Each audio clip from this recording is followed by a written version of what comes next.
Krounchasana or Heron position. Come to Dandasana, and from here bend one knee and bring the heel to the outside edge of the opposite hip, and bend the other knee and place your feet flat on the ground. Grab the outer and inner edge of the feet and slowly stretch the legs. See that you're bringing the weight a little bit forward.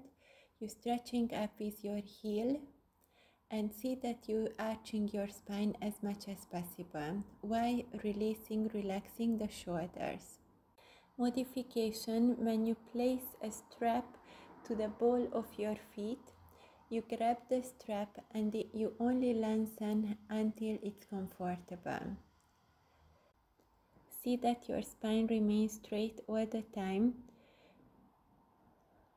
Upper arm inside the body, and you're grounding with the sitting bones. It's a really good stretch for the back part of the leg. Most of our lower back problem is due to shortenings in the hamstring and in the back knee. And for a more advanced version, come to the full position, and after release the palm and just bring the arms parallel with the ground and keep like this with strong core muscle for a few breaths.